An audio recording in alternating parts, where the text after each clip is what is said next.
Ny mofinaina isan'andro atolotry ny mpitandrina rakotina valina maoly.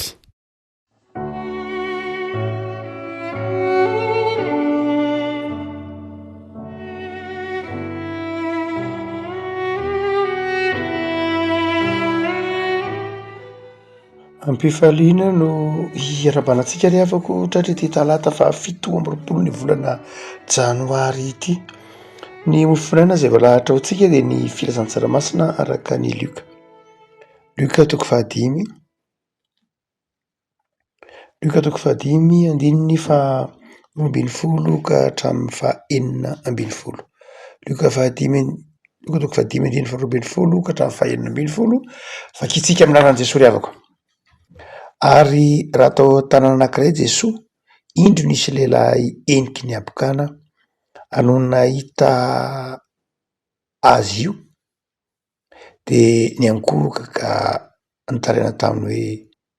tompoko, raha mety ianao dia mahay manadio aho. Ary Jesosy naninditra ny tanany dia nanendry azy ka nanao hoe: mety aho, madiovy ianao. Ary ny abokany niala taminy, niaraka tamin'izay. Ary Jesosy nandrara azy tsy hilaza amin'olona na dia iray akory aza, fa mandehana ho izy, misy hohany misorona ka manantera fanadiovana anao araka ny nandidy Mosesy ovavolombelona amin'ireo. Fa maika ny bebe kokoa ny filazany dia niangona ny vahoaka betsaka hiaino azy sy hositraniny tamin'ny aretiny, ary niala teo Jesosy dia nitoetra tany anefitra ka nivavaka. Ray Masino manao masinana amin'ny fahamarinana ny teninao ny fahamarinana. Amen. Niazitra an'i Jesosy ilay lehilahy boka ity eto am-pelantanantsika ity. Ny lohateny amin'ny soramandry moa dia niazitra an'i Jesosy ilay boka. Tsara mamaky fa ny soramandry, malitao hoe soramandry dia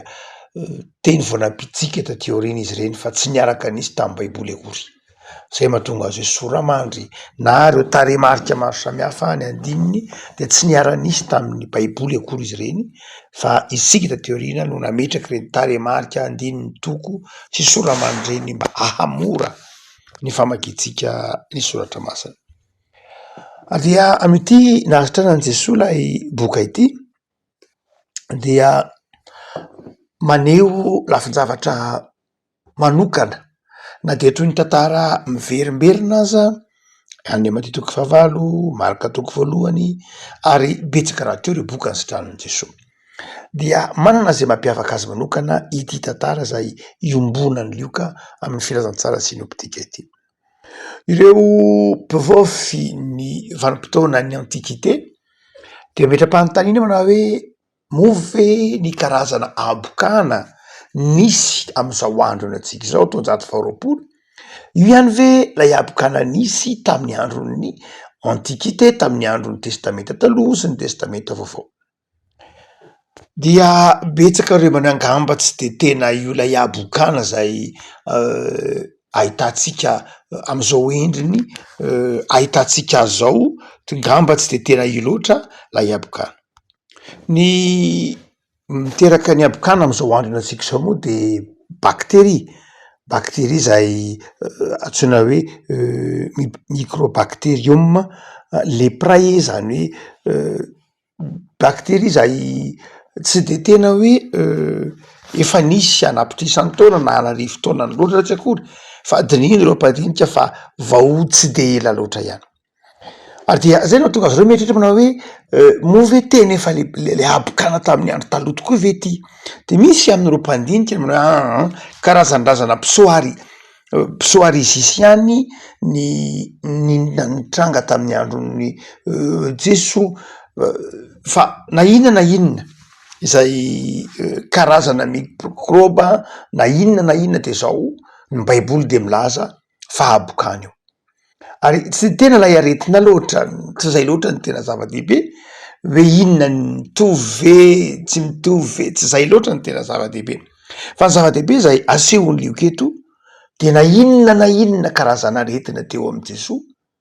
izay nampahory ny olona tamin'ny fotoan'androny dia nisotranin'i Jesosy.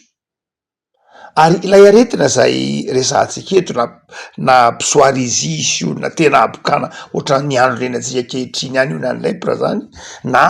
alerzy ko ve tsy zay ny zava-dehibe fa lay indrika nisehon'lay aretina teo amin'ny fiainan'lay olona boka tamin'ny fotoan'andro lay ireo mpivaofy zany reo totsika fiainandinika dia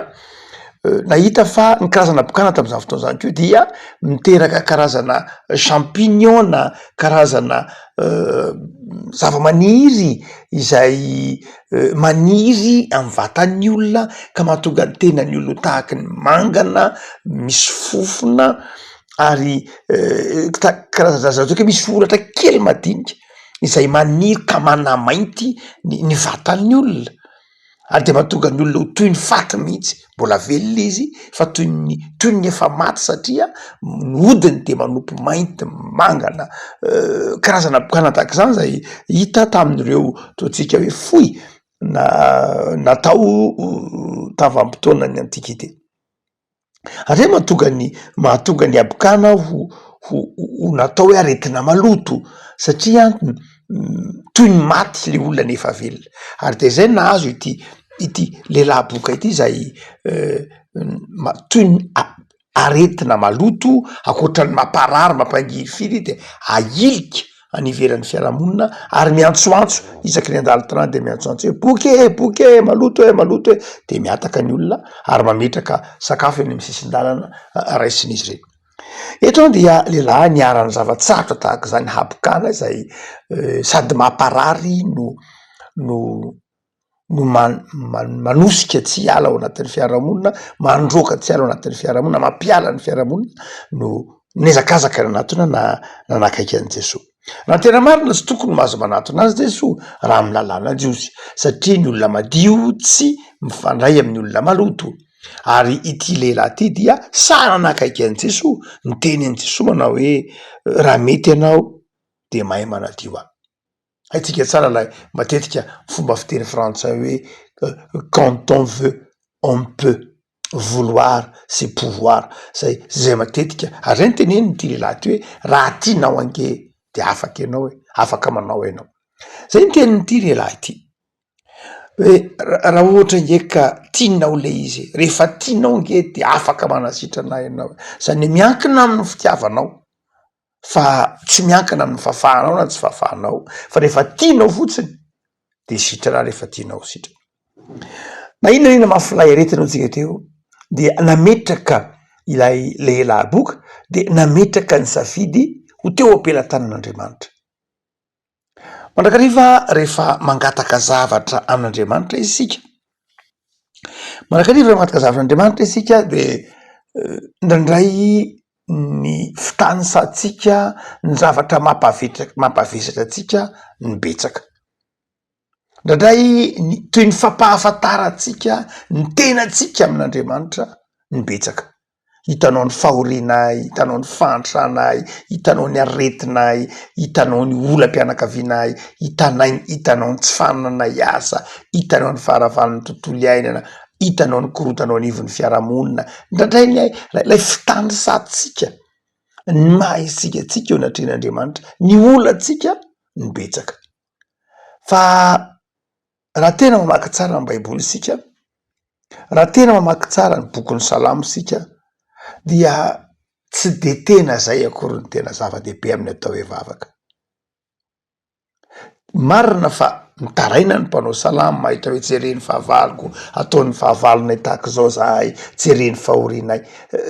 marina fa hitsy zay fa tsy zay ihany ny atao hoe vavaka ary tsy zay mihitsy ara no atao hoe vavaka tsy fampahafantarana ny tenatsika amin'Andriamanitra akory ny zava-dehibe fa ny vavaka de fametrahana ny fahatokiana eo ampelantanan'Andriamanitra ny finoana ny voalohany atao hoe vavaka ary izay no hitan'ity izay no asehony ity lehilahy ty hoe tsy ny fitanisana ny abokany ny zava-dehibe fo izy manao hoe raha mety ianao dia mahapadio aho zany hoe lay mandriamanitra an'Andriamanitra ny tena notsindrin'lay lehilahy boka teto lay mandriamanitra an'Andriamanitra ary io anefa ny tena zava-dehibe tian'Andriamanitra ho ao an-tsaintsika. Zava-dehibe amin'Andriamanitra ny fahafantaratsika lay maha izy azy an'Andriamanitra, lay toetra an'Andriamanitra. Io no tena nitsindriny ity lehilahy ty manao hoe enao ange mahay ny zavatra rehetra, enao ange mahavita ny zavatra rehetra. Noho zany miankina aminao fotsiny fa tsy miankina amiko, miankina amin'ny fanapahan-kevitrao io, satria enao mahay ny zavatra rehetra, satria hainao zany, tsy misarasara mihitsy fa hainao zany, fa miankina amin'ny safidinao fotsiny.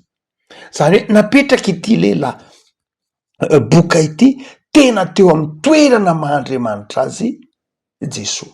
Any Jesosy ka tsy afaka nandà mihitsy, satria ny finoan'lay lehilahy boka de nametraka an' Jesosy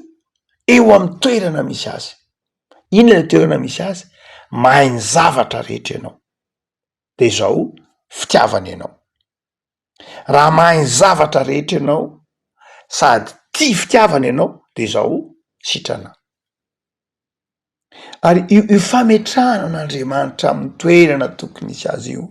anankiray amin'ny vavaka. De ho tsara nge ao amin'ny testamenta taloha,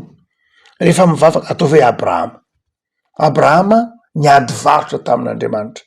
tamin'ny tsy andravanan'ny Sodoma sy Gomora. Dia raha mamaky tsara ny dinidinika ny fanaovan'Andriamanitra sy Abrahama isika, de apetraky Abrahama tsara ao am'le toerana misy azy Andriamanitra. Enao ange Andriamanitra marina, enao ange Andriamanitra be indra foe, enao ange Andriamanitra tsy mandringana ny marina miaraka amin'ny tsy marina, enao ange Andriamanitra fitiavana ilazany azy io lazana azy. Zany hoe ny fametrahany Abrahama any Andriamanitra amin'ny toerana tokony isy azy, de tena fantatr'Andriamanitra, fantatry Abrahama Andriamanitra. Ary ny mpanao salama koa rehefa mivavaky Davida na nivavaky Asafa na tahaka zany, de mametraka an'Andriamanitra amin'izay tena toetra an'Andriamanitra izay. Enao nahary zao rehetra zao, enao ny nampisy ny tany, enao ny nampisy ny ranomasina, enao ny nampisy ny trozona mandehandeha, enao ny nampisy an'izao rehetra zao. Zany hoe zava-dehibe amin'ny fifandraisana amin'Andriamanitra ny fametrahantsika an'Andriamanitra amin'ny toerana misy azy io. Ary zava-dehibe ny tena fahafantaratsika ny toetra an'Andriamanitra. Matoa isika kivy matoa isika reraka, matoa isika kely finoana, de zao tsy tena fantatsika lay toetra an'Andriamanitra, lay tena mahizy azy an'Andriamanitra. Misy toetra an'Andriamanitra, misy attribut an'Andriamanitra, misy azy mahizy, misy mahizy azy an'Andriamanitra, tsy tena fantatsika. Ary tsy hoe tsy fantatsika ihany azy, fa tsy inotsika ho izay Andriamanitra. Ary dia eto ary de mazava ho azy, eto lay boka tena nametraka an'izay tamin'i Jesosy hoe enao ange Jesosy, fantatra ianao fa mahay ny zavatra rehetra, voamaly nomaly ianao, voviny ianao, nataonao nahazo trondro be de be Petera, voviny ianao, nanasitrana ny rafozam-bavy ny Petera, voviana, hitako ny tetany ianao, be de be ny olona nositranonao, tadidiko ianao nanasitrana lay demoniaka anankiray tany amin'ny faritry Galily. Hitako daholo reny rehetra reny Jesosy. Noho zany tsy misalasala hoe mahasitra anay ianao, mahasitra anay ianao, hitako daholo reny, masoko ny nahita, sofiko ny nandre, fa hainao zany rehetra zany, fa izao fotsiny, anao ianao sa tsy anao, tianao sa tsy tianao ny ahasitra anay. Sarotra an' Jesosy anao hoe za tsy tia hitanao adio. Sarotra an' Jesosy zany. Nahoana? Satria mifanohitra amin'ny Mahandriamanitra azy, izy tonga hamonjy, izy tonga hanasitrana, izy tonga hanafaka, fa napetraky lay lehilahy amin'ny toerana misy azy izy no ajain'lay lehilahy ny maha izy azy. Ary izay le tenenintsika mandrakariva amin'ny toroteny nataon'lay lehilahy malaza anankiray antsoina hoe Chrysostome. Chrysostome de archevêque tany Constantinople, tany Antioquie koa mazava ho azy, Ary izay nampiavaka ity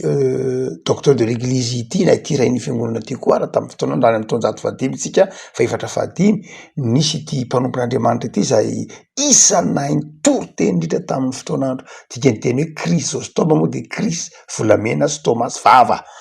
volamena ary tena nandihy zany hoe niainany mihitsy ilay anarana hoe Chrysostome vava volamena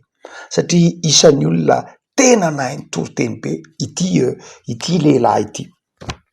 zay nanitsy ny fiangonana raha ohatra ka mamaky tsara tantarany Saint Chrysostome isika satria nomeloana ho faty izy dia ahitantsika fa mpanitsy fivavahana pelolana ny fanitsy fivavahana amin'ny taonjato fahadimytsika da mbola arivo taona aloha Martin Luther dia efa nahita efa nanarangarana ny fanitsy fivavahana satria Chrysostome de isan'ny nanao hoe ny ivon'ny tory-teny de ny sakramenta sy ny tenin'Andriamanitra ny mahatory-teny ny tory-teny de ny tenin'Andriamanitra ary ny ivon'ny tory-teny de izao ny famerenana ny olona ho amin'ny tenin'Andriamanitra sy famerenana ny olona ho tia ny sakramenta zany hoe ny tory-teny marina loatra amin'ny andro antsika de mampitodika atsika amin'Andriamanitra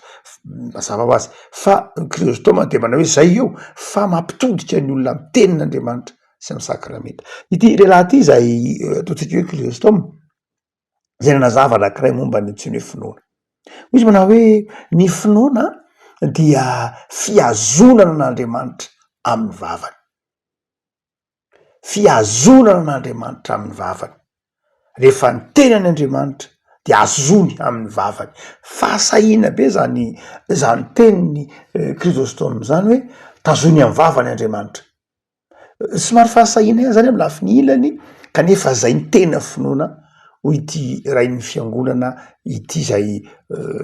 motsika teo anapalahelo satria novonono ny olona nogadraina satria nanakina ny fitondratena tsy mendrika ny ainany ro mpitondra tamin'ny andro ny ro mpanjaka reo amperora ny fiarahamonina tamin'ny andro dia ny tian'ny mafy misy moa zany nanaratsy azy satria nanaratsy mafy azy satria izy avany ambanivohatra ny lehibe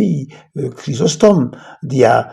nisy rano hoe tambanivohatra ve nataonareo archevêque aty à Constantinople aiza ny azakany tambanivohatra ny archevêché-ny Constantinople zay mahatonga azy manakina ny mpanakarena manakina ny luxe sy ny taksa satria tambanivohatra izy fanakinana be lehibe takzany no nahazo anyity rain'ny fiangonana ity no eson'ny olona satria tsotra be izy olona zay ataotsika hoe nanana fahalemem-panahy fahatsoram-piainana ary nifanohitra tamin'ny rendrarendra be an'ny Constantinople tamin'ny fotoanandro ary dia nefa rano moa dia novonoana ity rain'ny fiangonana ity izy ano ny teny ilay teny malaza hoe ny antsoina hoe finoana de fiazonan'Andriamanitra amin'ny vavany ary eto dia izay no toy ny teneniny ity boka ity manao hoe raha ohatra ka mety ianao de mahay manadio aho mety aho Jesoa ary raha tena iainantsika zany tenin'ny Chrysostome zany dia niteraka finoana ty anatintsika avy nandray tsodrano ianao avy niangona zao ny tsodrano menanao hitay anao ane Jehovah ka hiaro anao hampamirapiratra ny tavany aminao ane Jehovah ka hamindra fo aminao hanandratra ny tavany aminao ane Jehovah de omenanao ny fiadanana raha izay no fotsiny ataoko hoe fotsiny fa raha izay ihany aza ny vao azonao hoe azoninao am'izany teniny zany Andriamanitra hoe zangy Andriamanitra niangona androany de nitsodrano ahy ianao manao hoe hanome fiadanana tsy avelako ianao raha tsy tanterahanao zay ny tiany Chrysostome teny eniny ary io aza de mbola nalaina koa amin'ny tenin'ny Jakoba tsaroantsika Jakoba rehefa nifampitolona tamin'Andriamanitra teo amoron'ny Jakoba de eo Jakoba manao hoe tsy avelako ianao raha tsy mitay aho de rehefa niteny Andriamanitra tamin'ny lalay anjery manao hoe eny ara fahitay anao dia zay no ny fikirin'ny Jakoba zay teny zay no ny fikirin'ny Jakoba eny ary efa niteny an'izao kosa ianao no zany dia afa-po ny finoana dia matoka amin'ny Paoly miteny angany amin'ny Romanina manao hoe ny finoana dia avy amin'ny tory-teny ny finoana dia avy amin'ny tenin'Andriamanitra satria ny toroteny de avy amin'ny tenin'Andriamanitra, ny finoana dia avy amin'ny tenin'Andriamanitra, ary izay tenin'Andriamanitra zay lay azonina, zay no antsoina hoe finoana. Rehefako amin'ny fitantaran'ilay boka ity ara dia zavatra roa lehibe ny tiany tompo ho takatrao, matoky fantatrao ve ny Andriamanitrao. Rehefa fantatrao izy de zao apetrao amin'ny toerana misy azy izy, rehefa miresaka aminy ianao de zao lay maizy azy resahana, tsy de tena fitansana ny mahaisikatsika loatra ny fiainatsika ke mivelatra io mason'Andriamanitra, fa lay fisaorana, ilay fitodiana am'ilay maizy azy an'Andriamanitra ny tena zava-dehibe. Ary io mahatonga Martin Luther, toroteny Martin Luther tamin'ny volana martsa 13 de hoe Martin Luther manao hoe io angeo Martin Luther, izay toetra an'Andriamanitra inonao ihany no miseho aminao. Raha mino an'Andriamanitra fitiavana ianao de Andriamanitra mitiavana no miseho aminao, fa raha mino Andriamanitra masika ianao de Andriamanitra masika no mihaona aminao, raha mino Andriamanitra mpitsara ianao de Andriamanitra mpitsara no mihaona aminao, raha mino Andriamanitra mpanasazy ianao de Andriamanitra mpanasazy no mihaona aminao. Martin Luther zany de hiteny manao hoe zay inonao tam'izany fotoana zany ny toroteny Martin Luther, raha nytolona teny de hoe tongava aminao araka zay inonao, zany hoe ny finoanao no mibaiko ny valim-bavaka azonao. Ka raha mino Andriamanitra fitiavana ianao de Andriamanitra fitiavana no miresaka aminao, fa raha toetra n'Andriamanitra mpanasazy zay no inonao, zay no hitodianao dia mihaona amin'Andriamanitra mpanasazy ianao. O Martin Luther, toteny Martin Luther any amin'ny 13 volana martsa zany, hitanareo am'ilay boky antsoina hoe œuvre izay amin'ny biblioteka maro hitana. Tsika manao hoe ny zava-dehibe dia lay finoatsika an'Andriamanitra. Eto dia aseho an'ity boka izay nisotranan'i Jesoa ty, fa zava-dehibe ny fahafantaranao an'Andriamanitra. Ary raha mitodika amin'Andriamanitra ianao, Andriamanitra manahoana, toetra n'Andriamanitra ahoana moa no mpanjininao, de lay boka ny tanisa manao ny Andriamanitra mahay zavatra rehetra, ary Andriamanitra tia ka tsy mahavatra mijery ny fahavoazako. Afaka malala zava-dehibe zany ny fahafantarantsika n'Andriamanitra. Fa ny faharoa zay amanatsika azy amin'ity mofinaina ity dia Jesoa zay naniraka lay boka amin'ny teny hoe mandehana makany amin'ny mpisorona ianao. Jesoa nanaja ny lalàna, Jesoa nanaja ny mpisorona, Jesoa nanaja ny fandaminana nisy tao anivon'ny fiarahamonina. Ary tsy eo ihany Jesoa mampanao an'io fa mitoerana maro samihafa mihitsy, satria Jesoa dia naniraka lay mpisorona ihany zany, zay amajiosy no mpisorona no afaka toy ny mamerina ny olona amin'ny laony ao anatin'ny fiarahamonina hoe sitrany ianao mandehana am'izay miverina any amin'ny ankoranao, verina ny fianakaviana, tsy mpangataka tsoinanao fa afaka miasa, afaka mamboly, afaka mivarotra, miverina amin'ny fiainanao ianao. Izay ny mpisorona nanao zany. Jesoa tsy nisongona ny fahefan'ny mpisorona, Jesoa tsy nirehare mihitsy teo anatria mpisorona aza mandany andro makantsonoko efa sitrany ianao kinina mbola hiverenanao any, fa Jesoa nanaja zay fandaminana izay toetran'i Jesoa. Andriamanitra manetry tena, Andriamanitra manaja ny fanomezam-pahasoavan'ny hafa, Andriamanitra manaja ny lamina efa napetraka Andriamanitra. Ho tsika manao hoe tenin'Andriamanitra ngeno miteny hoe ny mpisorona manao tanteraka an'ity azy ty dia najain'i Jesoa zay. Manjary misy incohérence ao amin'i Jesoa raha ohatra ka hoe mandrava izay lalàna zay izy, hoe aza makany amin'ny mpisorona tsony ianao de manjary toy ny mandrava lay lamina efa napetraky ny testamenta taloha. Ary de izay toetsavatra zay tiany lioko ho takatritsika manao hoe Jesoa manaraka ny fandamina, manaraka ny voalazan'ny soratra masina, Jesoa manaraka ny zavatra efa napetraky ny tenin'Andriamanitra hatrany am-piandohana. Toetra tokony ananantsika ry afaka malala ampianarany lioketo de zao mitodika amina Jesoa mandamina isika, mitodika amina Jesoa manaja ny hafa isika, mitodika amina Jesoa manaja ny maizy aza ny hafa isika, mahay ny zavatra rehetra. Andriamanitra saingy Andriamanitra be fanetretena. Ary na dia ny fahombiazany ary tsy tiany ny lazaina akory, ny fahombiazany ary tsy tiany ny tratratratraina akory. Andreo dia mitodika amina Andriamanitra mpanasitrana fotsiny ny olona, fa tsy mitodika amina Andriamanitra mpamela heloka. Ndao adin'ny olona fa ny maizy azy an'Andriamanitra voalohany indrindra dia izy mamela heloka, izy fitiavana. Fa tsy mamonjy ny olona ao anatin'ny fahampiretana fotsiny Andriamanitra, fa mamonjy ny olona ao anatin'ny heloka, fatorany fahotana. Revako am'izao talata izao, ny tompony amianao fifaliana sy fiadanam-po. Vavakisika, tombo sorona zay ny amin'ny fahatsiarovanay fa ny Andriamanitray ao amin'i Jesosy Kristy tompo dia Andriamanitra fitiavana, Andriamanitra mahay ny zavatra rehetra, Andriamanitra azonay atonina ao anatin'ny lotonay, ao anatin'ny tsy fantanterahanay. Andriamanitra tsy miahotra manatona anay,